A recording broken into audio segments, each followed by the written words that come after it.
Slogan দিয়েছি রক্ত দেব আরো দেব, কিন্তু এই স্লোগান আজ থেকে বন্ধ। আমরা রক্ত দেব না, রক্ত দেব।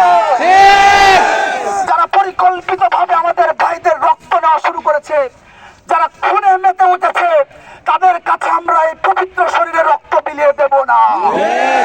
এবার রক্ত নেওয়ার পালা, এবার প্রতিশোধের পালা, এবার প্রতিরোধের পালা, এবার আক্রমণের পালা। আমরা সুশীল না, আমাদের শরীরে তিতুমিরের রক্ত প্রবাহিত, আমাদের শরীরে আব্বারের রক্ত প্রবাহিত। অভ্যুত্থানের পরে আমরা দেখেছি অভ্যুত্থানের নেতারা রিকনসিলিয়েশনের নামে ছাত্রলীগকে পুনর্বাসন করা শুরু করে। অভ্যুত্থানের নেতারা রিকনসিলিয়েশনের নামে আওয়ামী লীগের নেতাদের পুনর্বাসন শুরু করে। এর কারণে মুজিববাদীরা এখন দেশের প্রত্যেকটা সেক্টরে বিরাজ করছে এবং আমাদেরকে হত্যা করে চলেছে। এই যে আমাদের উপর গুলি চলছে, এই যে আমাদেরকে হত্যার হুমকি দেওয়া হচ্ছে, আজকে আমার এক জুলাই যোদ্ধা বোন নিহত আত্মহত্যা করেছে। আমি বলি এটা আওয়ামী লীগের কাঠামোগত হত্যা। এর দায় অভ্যুত্থানের নেতাদের আছে, যারা বলেছিল এতগুলো আওয়ামী লীগ কই যাবে, এরা তো সমাজে আছে, এদের আত্মীকরণ করি। আমি নিন্দা জানালাম, আপনারা দায় স্বীকার করেন, আপনারাই আওয়ামী লীগকে নরমালাইজ করেছেন। শেষ করছে বন্ধুরা, আমাদের লড়াই বহুমুখী লড়াই। আমাদের দেশে আওয়ামী লীগের চেয়ে শক্তিশালী হলো শাহবাগ। এই শাহবাগীরা প্রত্যেকটা জুলাই যোদ্ধাকে হত্যাযোগ্য করে তুলেছে, প্রত্যেকটা জুলাই যোদ্ধাকে ভিলেনাইজ করেছে। এই অভ্যুত্থানের পরে কি যোদ্ধারা চুরি হাতে নিয়ে বসে থাকবে? অভ্যুত্থানের পরে অভ্যুত্থানের নেতারা সিদ্ধান্ত নেবে রাষ্ট্র কিভাবে চলবে, সমাজ কিভাবে চলবে। অভ্যুত্থানের নেতারাই সিদ্ধান্ত নেবে কোথায় মত হবে, কোথায় বিচার হবে। Violence is a part of অভ্যুত্থান, ভায়োলেন্স অভ্যুত্থানের পার্ট। সুশীলতা দিয়া অভ্যুত্থান হয় না। আমাদের ব্যর্থতা ছিল, আমরা ভেবেছিলাম আওয়ামী লীগ ভুলে যাবে, আওয়ামী লীগ শুধরে যাবে, কিন্তু তারা শুধরে নাই। তারা হত্যার মধ্য দিয়ে, তারা ধর্ষণের মধ্য দিয়ে, জ্বালাও পোড়াওয়ার মধ্য দিয়ে প্রমাণ করেছে তারা শুধরানোর যোগ্য না। অতএব তাদের বিরুদ্ধে আমাদের প্রতিরোধ, প্রতিশোধের লড়াই চলবে। বন্ধুরা,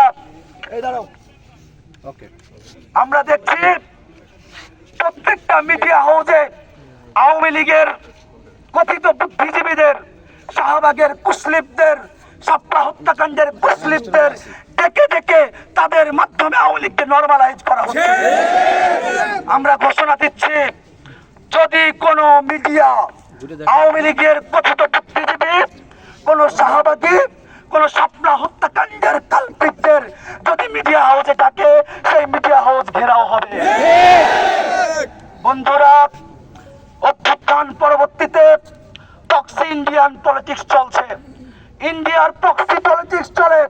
সচিবালয়ে ইন্ডিয়ার প্রক্সি সচিবরা বসে আছে, মিডিয়া হাউস ইন্ডিয়ার প্রক্সি সচিবরা বসে আছে, বাংলাদেশে প্রক্সি ইন্ডিয়ান পলিটিক্যাল পার্টিরাও আছে।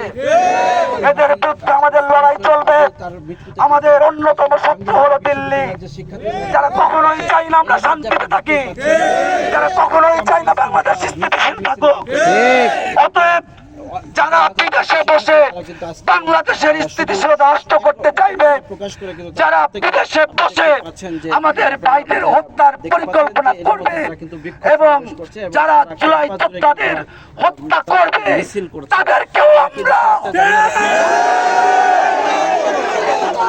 লাশের বদলে লাশ, রক্তের বদলে রক্ত, খুনের বদলে খুন, হাতের বদলে হাত, চোখের বদলে চোখ, কোন সুশীলতা নাই।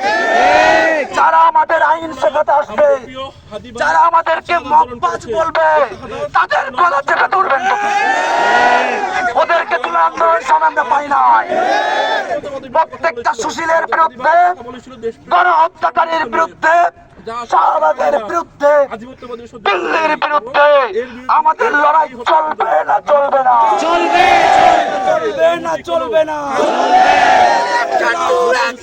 ডাইরেক্ট অ্যাকশন মুজিববাদের বিরুদ্ধে ইনকিলাব জিন্দাবাদ জিন্দাবাদ মুজিববাদ মুর্দাবাদ মুর্দাবাদ আওয়ামী লীগের বিরুদ্ধে ডাইরেক্ট অ্যাকশন শাহবাগের বিরুদ্ধে ডাইরেক্ট অ্যাকশন মুজিববাদের বিরুদ্ধে ডাইরেক্ট অ্যাকশন সুশীল লীগের বিরুদ্ধে ডাইরেক্ট অ্যাকশন